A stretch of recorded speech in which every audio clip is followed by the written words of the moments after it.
Whomever you love, we welcome you. Whomever you love, we welcome you.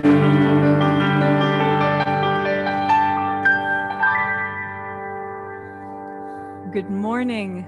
Welcome, and thank you for joining us here on our virtual broadcast at First Unitarian Church of Toledo. We miss seeing you all in person, but we hope you're taking care, washing your hands, and wearing a mask while we're away. Not many announcements today. We do want to make sure that you have our Christmas Eve service on your calendar for 5 p.m. on December 24th. We will be virtual, and we are eager to celebrate with you all. Also, if you haven't received information, you can double check uutoledo.org for more ways to be involved. You can follow us on Facebook and stay in touch throughout the week.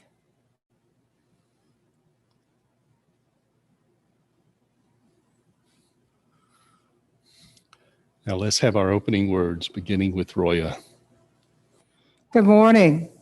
These opening words are taken from Marge Piercy, and she says, "My grandmother was very important to me. She gave me my religious education. She gave me a sense of the female side of Judaism, of the rich store of stories and legends of the women of the shtetl." These words by Jimmy Carter. Last year, I was on Pat Robertson's show, and we discussed our basic Christian faith. For instance, separation of church and state.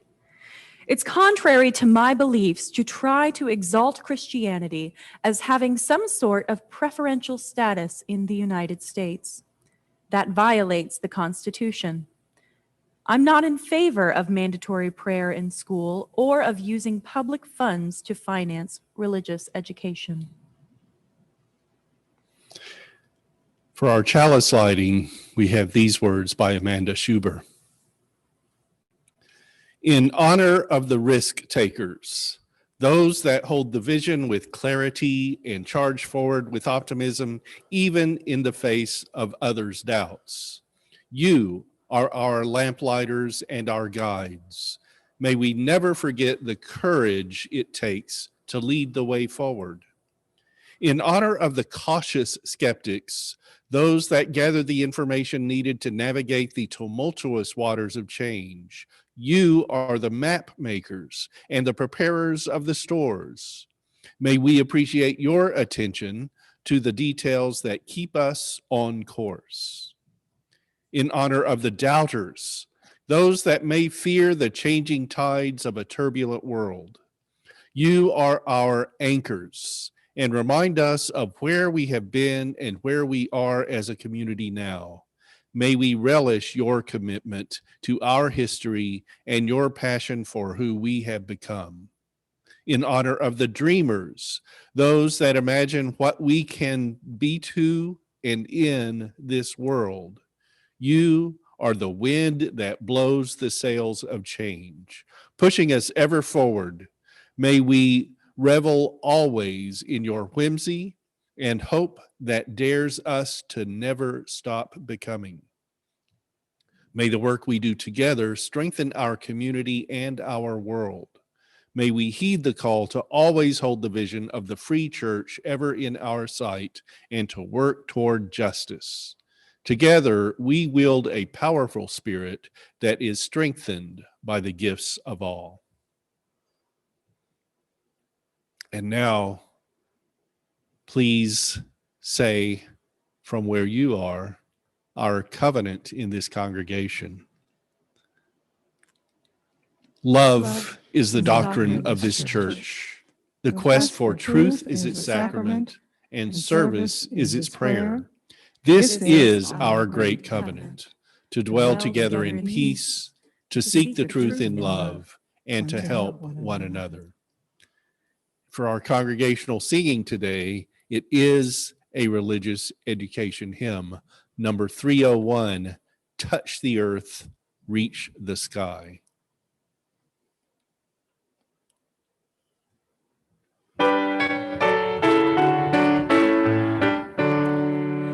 Touch the earth, reach the sky.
give us story time.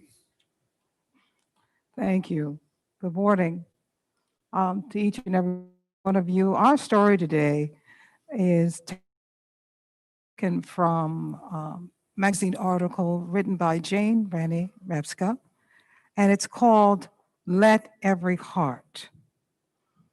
Let every heart prepare him room. We are, each of us, still filled with the same promise as a newborn baby, sleeping infant, so the children come. And so they have been coming, always in the same way they come, born of the seed of man and woman. No angels herald their beginnings. No prophets predict their future courses. No wise men see a star to show where to find the babe that will save humankind. Yet each night a child is born is a holy night. Once upon a time, 2,000 years ago, there was born a squirmy, reddish, wrinkled babe who probably did not sleep through the night, who no doubt fussed for no reason at all, and who, one assumes, got hungry all kinds of inconvenient times. All these years later, we still make quite a production of honoring Jesus's birth. We are not alone in our urge to lift up the miracle of birth. In fact, among the cultures of the world, we take the understated approach. According to a sermon by Virginia Knowles, Krishna of India was thought to have been born in 1200 before the common era of a virgin in a cave, and a star announced his birth. The Persian Mithra was born on December 25th in about 600 before common era, likewise of a virgin in a cave. Hinduism's Indra was born in 725 BCE by descending from heaven, another child born of a virgin. The birth of the Buddha in the 5th or 6th century BCE took place in a park, they say, where angels held a net for his cradle and sang in celebration as 4 kings joined them. And the upcoming birth of Confucius, as another story goes, was announced to his mother by a unicorn bearing a stone tablet. And when he was actually born, 2 dragons and 5 immortals celebrated in the sky while heavenly musicians sang. But today, during the Christmas season, I'm going to promote a little heresy. I'm going to put in a good word for adults, for we, too, are filled with promise. I figure it this way: Jesus is honored as a wise teacher and religious leader, not because he was born, but because he grew up and changed the world. The same goes for the Buddha and Confucius and any number of religious figures, and the same goes for any of us. Part of what we love and celebrate in the babies in our lives is the promise they hold, the hope of things to come, the contributions they could, who knows, make to our society as they grow from babyhood into old age. Each one of us is one of those promising babies grown up. We get so tied up with the little bundle of wonder in the manger that we miss the more solidly established wonders around us, just as close at hand, like the parent who unfailingly tends a handicapped child, or the neighbor who organizes a shelter for battered women, or launches a radical campaign for racial justice, and the folks who do their best in spite of their loneliness, smiling a good bit and keeping on. That's holy, holy stuff. Each person reading this was born at a sacred time. And no matter what the circumstances, whether we were greeted with joy or despair, whether we were healthy or weak, whether we were easy babies or utterly exhausting, we too were filled with promise. Let every heart prepare it room.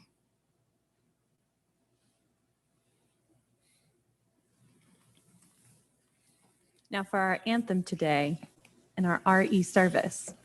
I have a secret for any kids watching. This is for kids of any age. Adults get tired too. Adults need naps. This year especially, we get tired of staying inside, of washing our hands, of wearing our mask. But back in March, we learned a really important song about washing our hands. And I think when we get tired, it's easy to forget just how powerful we all are by the little actions we take every day.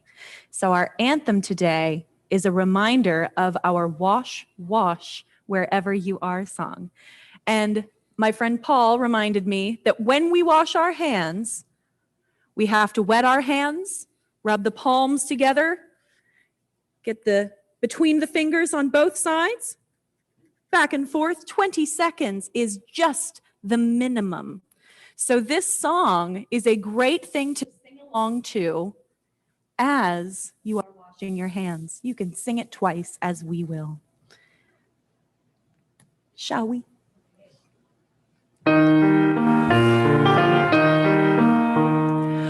Wash, wash, whoever you are, wanderer, worshiper, lover of cleaning, rinsing the germs off is easy to do. Wash yet again, wash, wash, wash, whoever you are, wanderer, worshiper, lover of cleaning, rinsing the germs off is easy to do. Wash yet again, wash. Now, please join me for a time of meditation, contemplation, and prayer.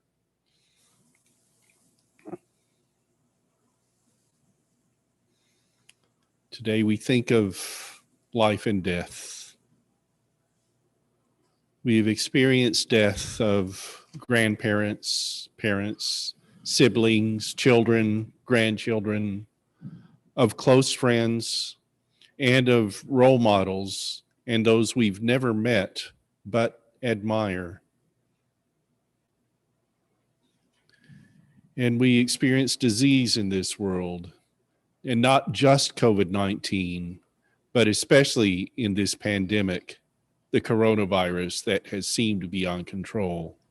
But vaccines are now near, and it is something major that vaccines have been developed in this time, and it will take a long time for it to reach all the people. And we have to understand that there are priorities and that there are people more in need to get them sooner. And some of us will have to wait. Even though we might feel poorly, we still will have to wait. So let us bear with that when they happen. We're still waiting even for announcements of how vaccines will be distributed, exactly when they will be ready. But they are out there now. They have been found to be effective, and we will be developing ways to incorporate those into our lives. And in the meantime, we are seeing still record numbers of people who are sick with COVID-19. Some of you have already experienced having that disease, having that virus. More of you now know people closer to you who have had it. And we realize it is going through this nation, this world.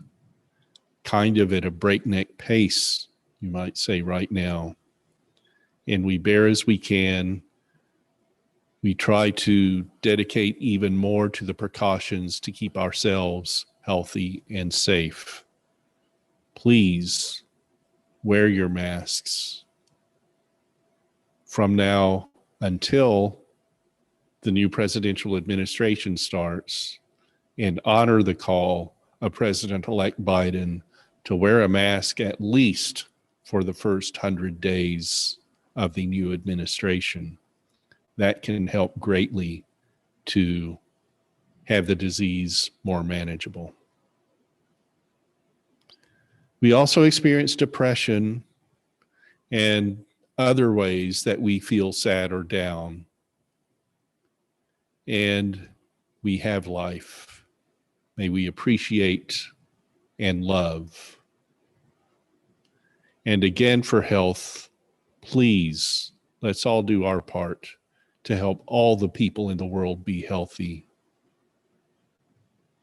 We have times of elation in all of this too, just because we are human and in the world. I hope that we have all the spectrum of the human condition, but especially those rare times of total joy. I have two readings for our meditation, our contemplation, our prayer. The first is by Alex Gehrman. We are each different. Some of us are bigger and others are smaller. Some of us are taller and others are shorter. Our hair is different colors and our eyes are different shapes. Some of us like to spend our time playing with dinosaurs. Others like playing with cards. Some of us like running. Others like reading. Some of us like eating cookies. Others like drinking coffee. We are different, but we're also alike because each of us is good at some things and not so good at others. Each of us has days when we are kind and help others, and we each have days when we are grumpy and gruff. We are alike because we each try to do what seems right to us. We each do the best we can. We each like it when we're happy and with good friends, but each of us has times when we were angry or sad. Let us remember that even though we may sometimes think life would be easier if everyone liked just what we like and everyone thought just what we think, our differences are what make each one of us unique and special. And our second reading is by Sophia Lyon-Fahs. Sophia Lyon-Fahs is in Unitarian Universalist history as probably the most prominent religious educator in our movement. Many of the past generation and many of today have found three abiding values in prayer: the quiet meditation on life, the reaching out toward the universal and the infinite, and the courageous facing of one's profoundest wishes. Let parents sense and share with their children the glory and mystery of everyday things. Let them look with sympathy upon humanity's age-long dilemmas. Let no questions be taboo. The next generation can ill afford to have the deeper values deleted from the book of life. And let's observe 1 minute of silence.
Spirit of life, come to me. Sing in my heart all the strength of compassion. Glory of wind, rise in the sea, moving the hand, giving life the shape of justice. Rose Holy Rose, wings set me free. Spirit of life, come to me, come to me.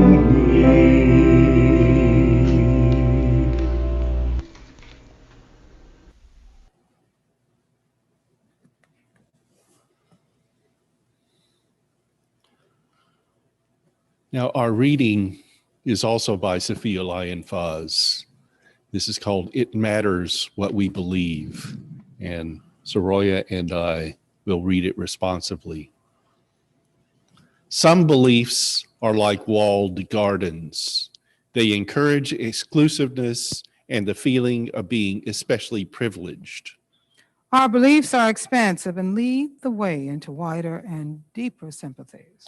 Some beliefs are like shadows, clouding children's days and fears of unknown calamities.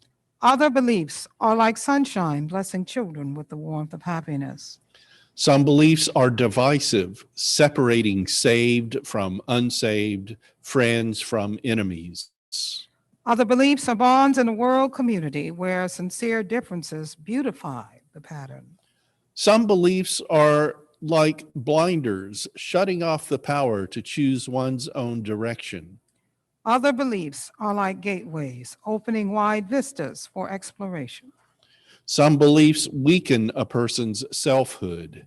They blight the growth of resourcefulness. Other beliefs nurture self-confidence and enrich the feeling of personal worth. Some beliefs are rigid, like the body of death, impotent in a changing world.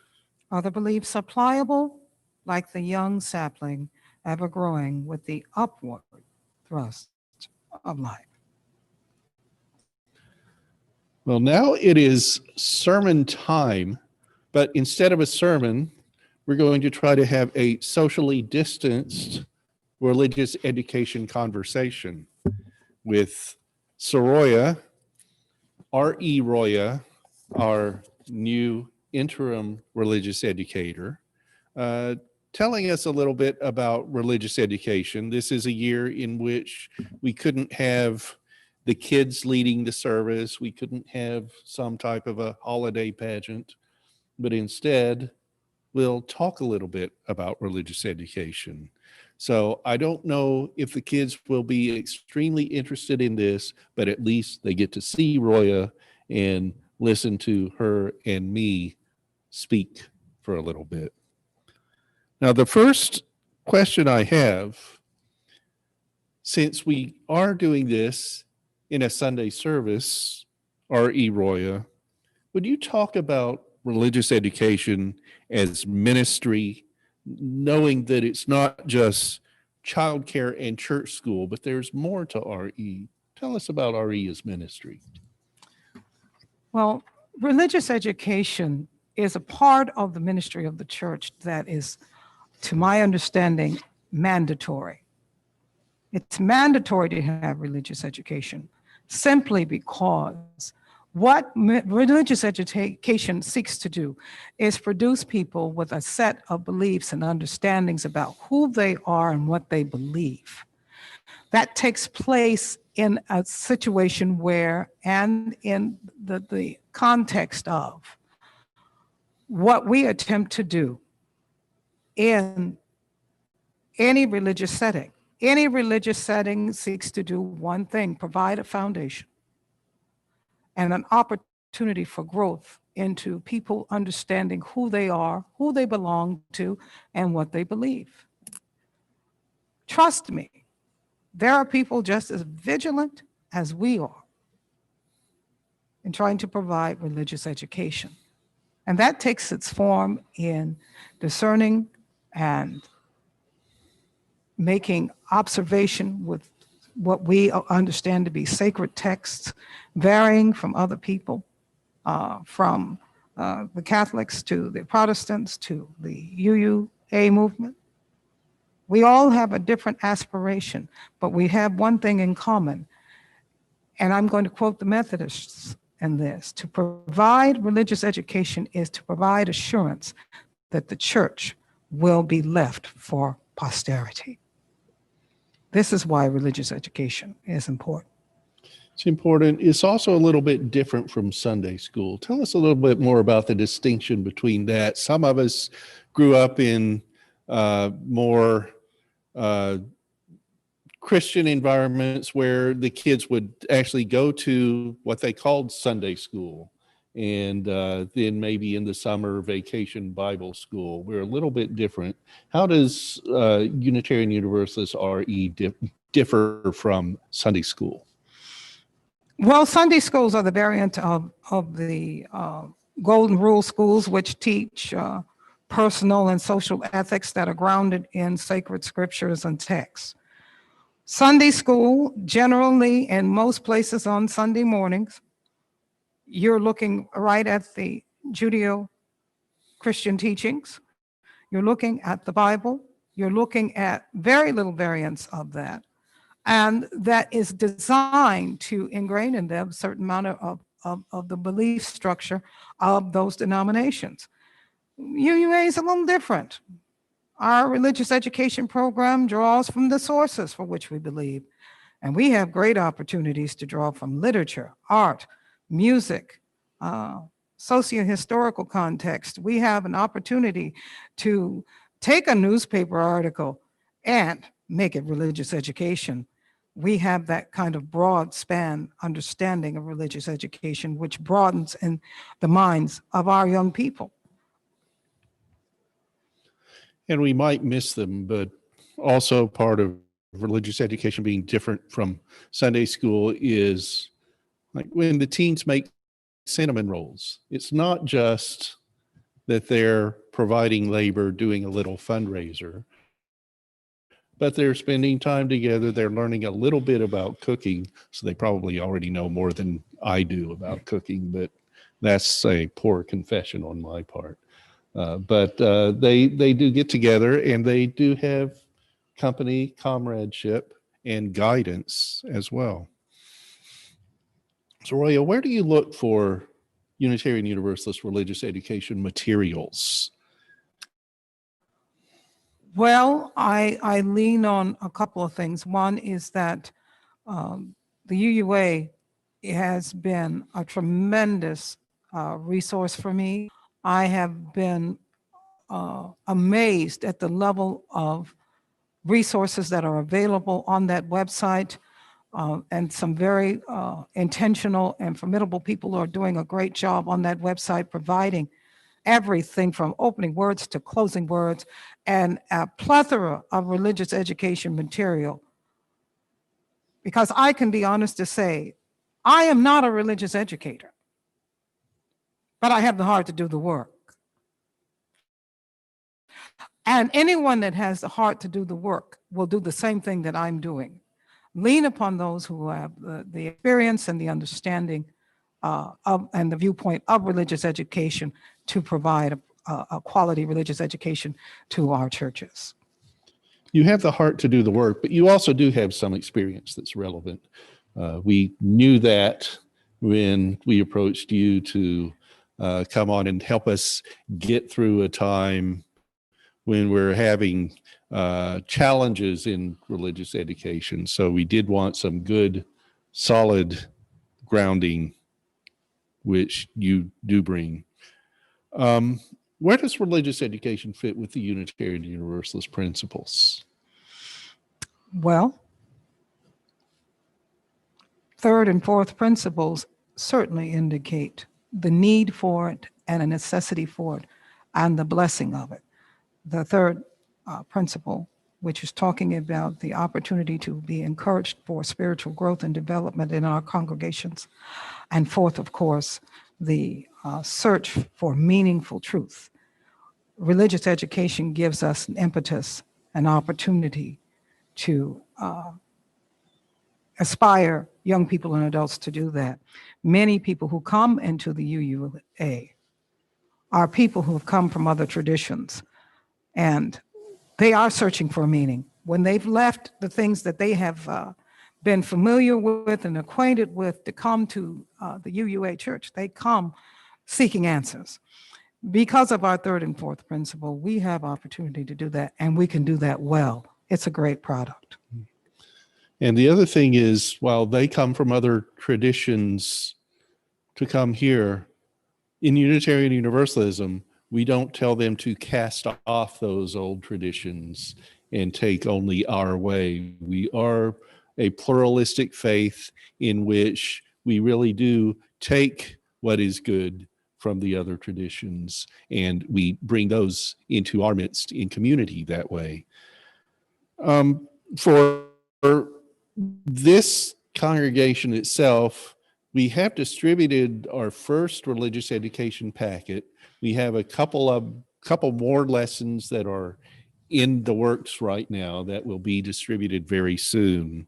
And by the way, if you have not seen our religious education lessons and would like to get those packets, on our First Unitarian Church group Facebook page, we will be giving information about that. You can also contact us, whether it's leaving an email or contacting the office to ask about obtaining our materials, and that will get to us and we can try to get you on the list as well. But we send them to the people who were recently enrolled in religious education, to those families, and we try to make them more widely available as well. So be in touch with us if you'd like to get them. But what will our curriculum at First Unitarian Church of Toledo, what will that be? Well, essentially, I have thought it to be advantageous for our congregation to start with the principles of Unitarian Universalism, because I liken this experience to being a new teacher on the job. And in my training, I think that I was always comfortable in starting from the beginning. The principles are a great place to go because, for one thing, on that UUA site, the website has a plethora of good materials and good information. And it's always good to reiterate who we are, where we belong, and what we believe. So the packets are going to be related to our principles.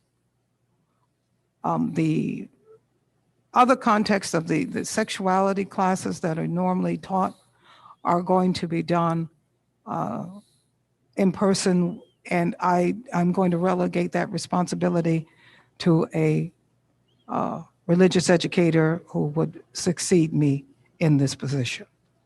Yeah, we do have to wait for some of our signature courses, if you will, adult spirituality, the coming of age process, in which the teenagers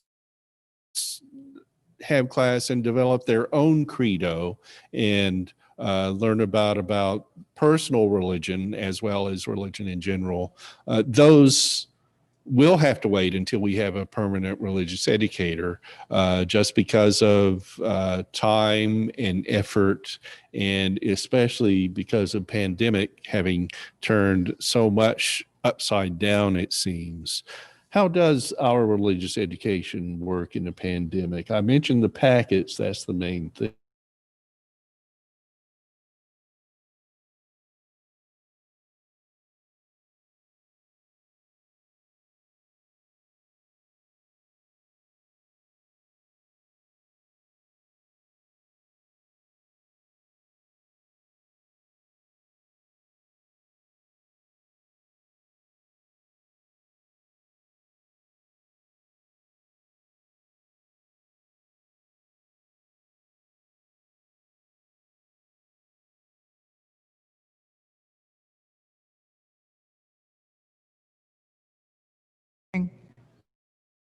Unitarian Universalist principles. It's a great way to spend some time, family time. It's a great opportunity to broaden your personal understanding. There's a leader resource in each of those packets that talk a little bit more about the backdrop and how the lessons are formalized. And it's a great opportunity to spend some quality time with your child in the pandemic. And I know that we have a age range of kids. I also know that in this time of pandemic and trying to provide some distance education, we can't be as specific in age as we'd like to. So we're depending a little bit on the parents, aren't we, to adjust the packets to meet the particulars of their kids, whether it's for age, whether it's for different types of special needs. But we're depending on them to live their Unitarian Universalism as well, aren't we? Absolutely.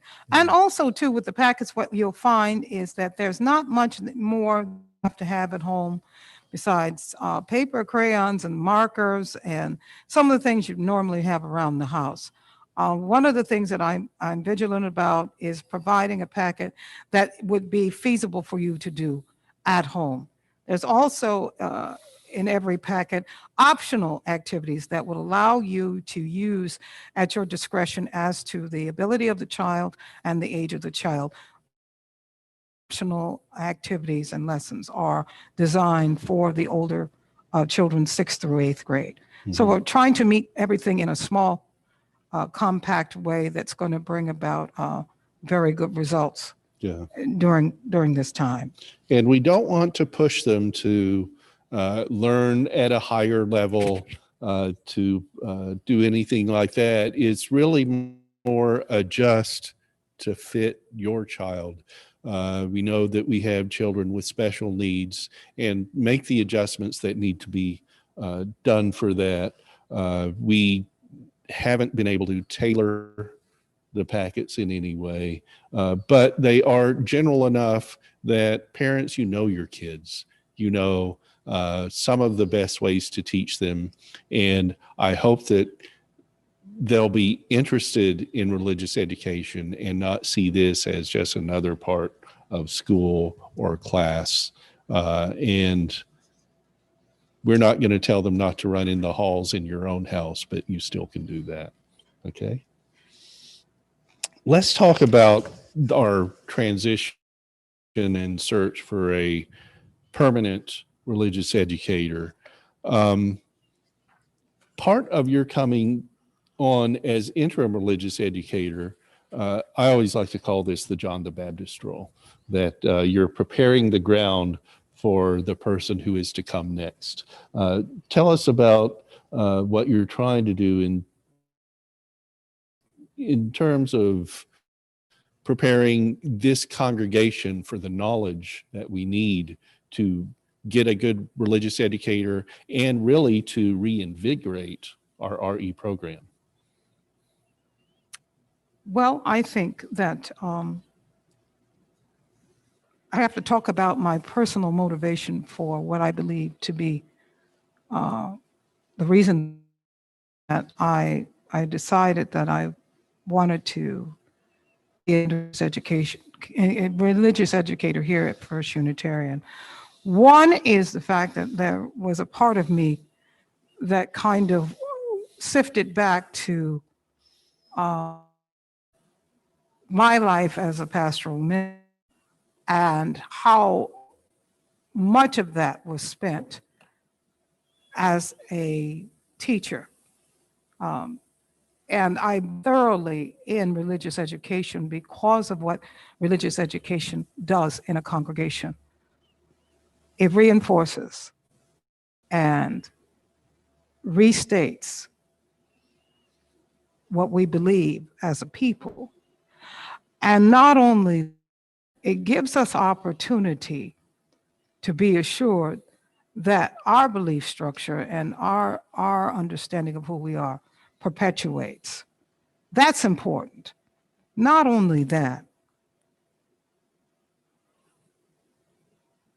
religious education brings about a sense of stability in congregations, because there are people whom we really want to come. We want young families with children. Young families with children want and need religious education. They're important. People who want stability in their understanding of who they are want religious education. Ministers, every minister wants religious education going on in their churches. That makes their job a little easier in the pulpit. So, what I am attempting to do in religious education is to be a placeholder, to discover what are the strengths and the weaknesses of the program, to try to build it up where it needs to be built up, and reinforce the places where it's strong, and to simply be here as a person that's going to sit here and say, religious education needs to happen. I want to be that voice that says, religious education needs to happen. And I believe that's my contribution to this. And you're doing some record keeping and other work to be able to show what the needs more realistically are.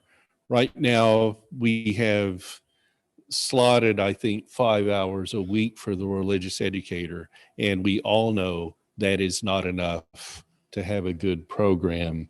And to get beyond it being a caretaker for the position and caretaker for the kids, and it really to be a teaching program and an innovative part of the congregation and essential to everybody, we might try to explore how we make this lifespan religious education and bring the adult and kids segments under one person, under one director, and try to do other things. But that is a dream that we have to really examine and see how it could come about, because that would require really more funding of a permanent position and one that could possibly be full-time. So we'll look at that, but that's one of the things that you're doing is you're helping us to find some of the realistic balances, levels, and trade-offs of what we can do to get back to religious education and have that contribute to the strength and vitality of First Unitarian Church of Toledo.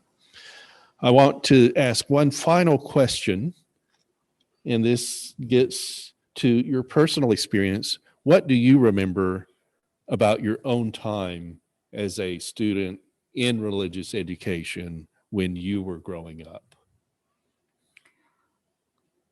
That's kind of strange. That's a wonderful question, because it gives me an opportunity to thank those persons who guided me in the religious education process growing up as a child. Mr. Albert Gamby and Mrs. Willetta Weems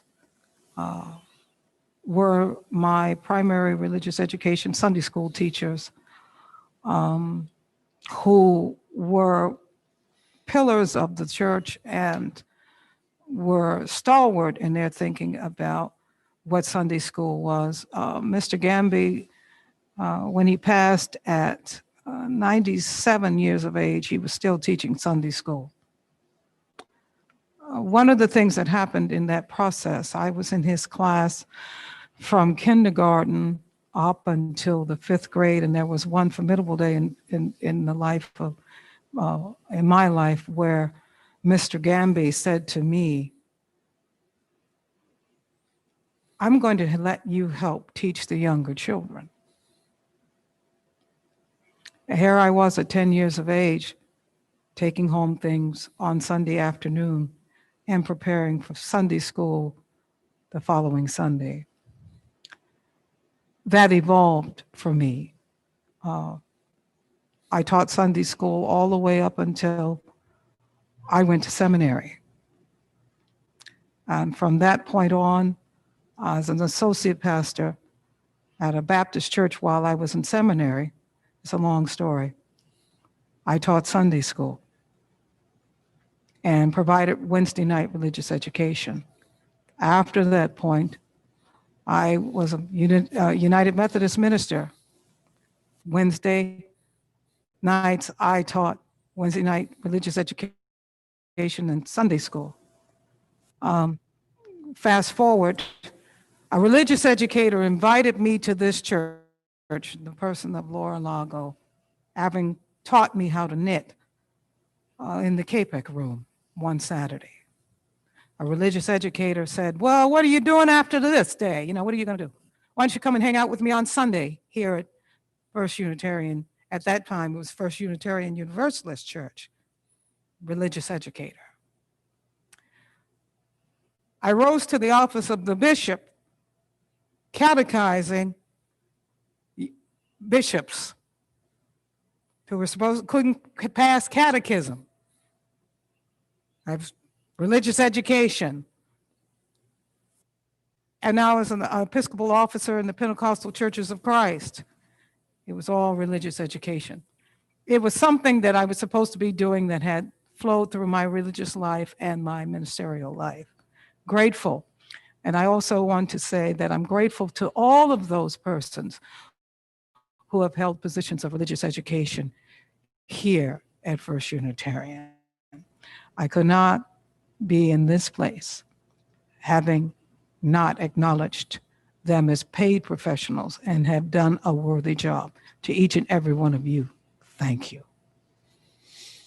Thank you for sharing a lot of words. I'm glad that at the end you did speak a little bit about having your background in ministry, that Soroya is one of only two that I know of bishops who are also Unitarian Universalist related.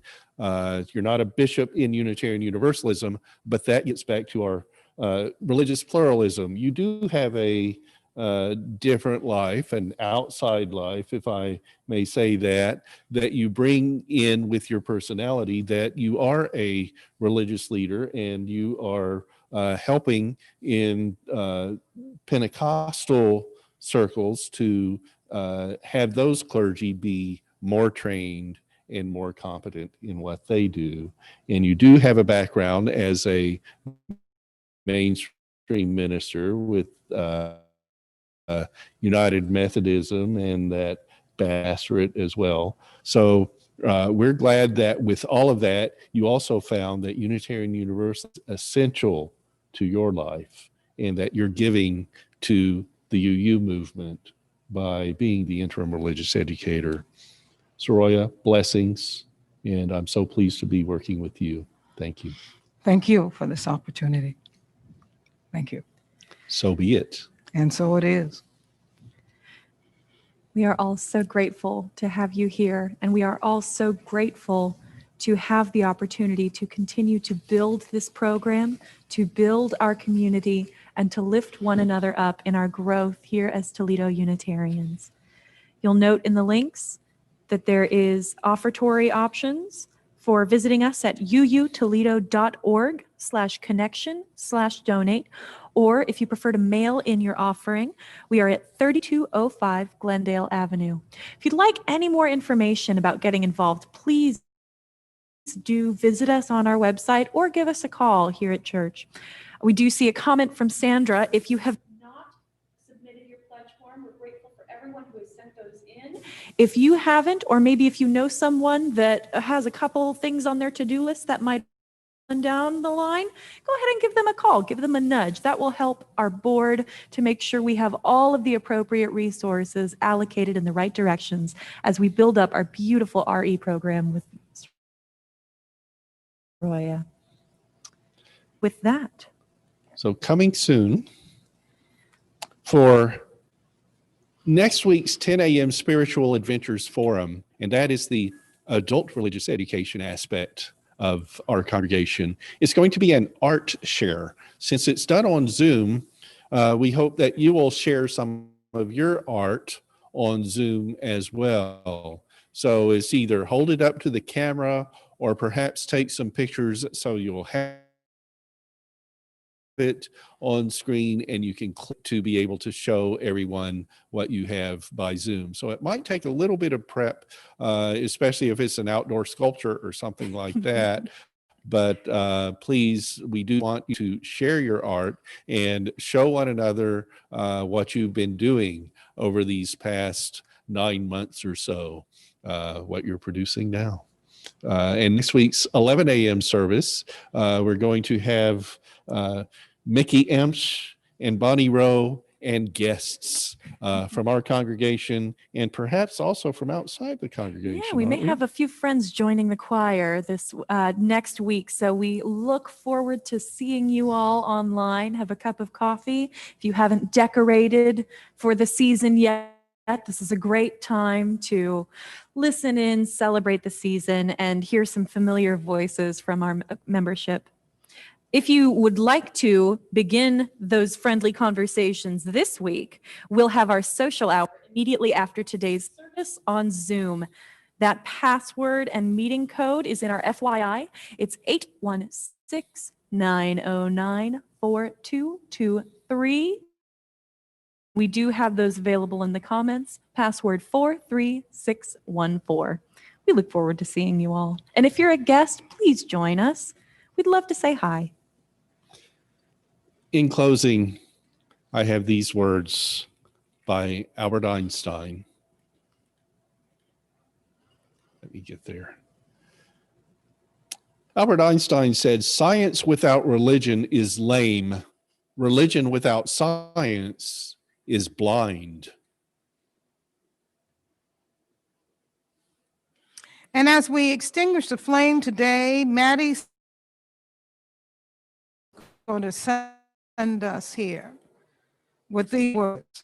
We extinguish this flame, but we keep its light in our hearts with its message of love and justice, taking it outside these walls to the world we live in until we are together again.